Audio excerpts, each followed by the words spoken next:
I decided to test out 5 different kinds of watercolor paper. The brands I tested were Dixon Ticonderoga, Canson, Arteza, Arches, and Amazon Basics. Dixon was first. I tried this one because you can buy like 250 sheets of it for nothing on Amazon, and I was legitimately curious if this was good paper to have around for quick watercolor paintings. The answer sadly appears to be no. However, I will offer some caveats. 1, I used a bigger brush for this initial painting, and 2, this paper may be better suited for watercolor paintings that are not using a wet-on-wet method. But as you can probably see from the video, the problem was that the paper immediately warped, thus dripping colors onto other colors and essentially messing up my wolf painting. Second, I tried Canson. Now I use Canson all the time, it's my go-to, but the point of this video was to try it in comparison to other papers. So in fairness, I used it in my experiment too. And it held up well and acted like it usually does, which is fine. And I had also switched to a smaller brush because I decided it was a little easier to use a smaller brush. The third paper I tried was Arteza. Now I didn't mind this paper, but it is very textured, so that's just a good thing to keep in mind if you're more a fan of smoother paper. But it did seem to do pretty well with the wet-on-wet technique, and I could see using it again, for colored pencil with solvent or other watercolor projects. It just wasn't what I'm used to. I'm not used to a super textured paper. I'm used to Canson, which is kind of in between smooth and super textured. Fourth was Arches. So I've never gotten Arches before because I sort of equated it with professional artists. It's because it's really expensive. It's more expensive than all of the other papers I tried, and that's why I've never used it before.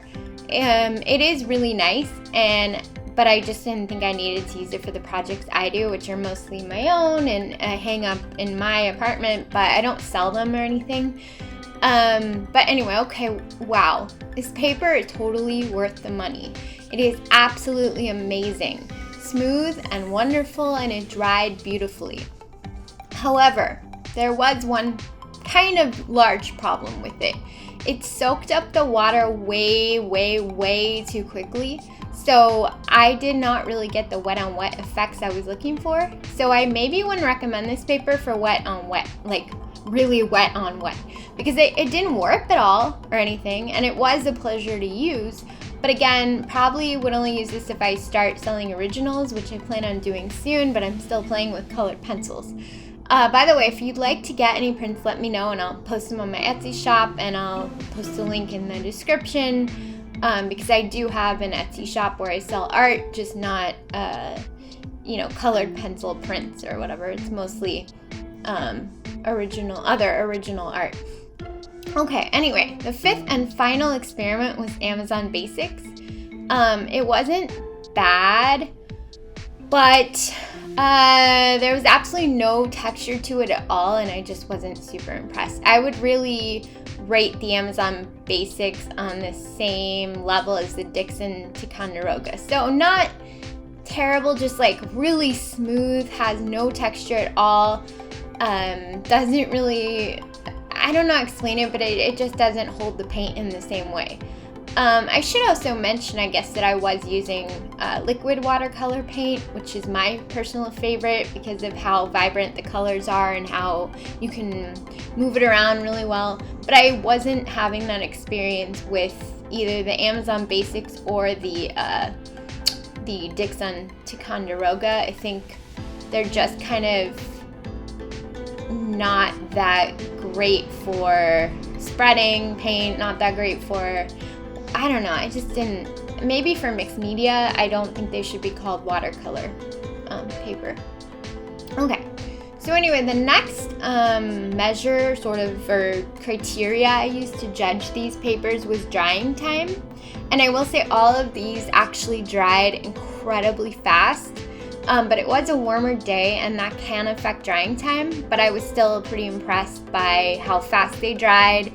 And I went to go work out, and when I came back, everything was dry.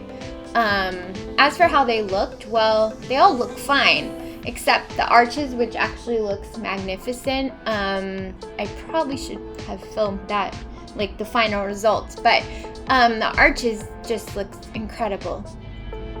So in terms of who's the winner, I would say arches if you're not doing wet on wet and want a luxurious experience, or if you're planning on doing, professional watercolors and you want to sell them, because I just think, oh God, it's so pretty and so nice and such a pleasure to use. But it is expensive, so, just keep that in mind. I don't know that you'd want to use it all the time for every project, especially if you're starting out, or if you're, not super confident in like things that you're trying out, or whatever. Just be aware of that.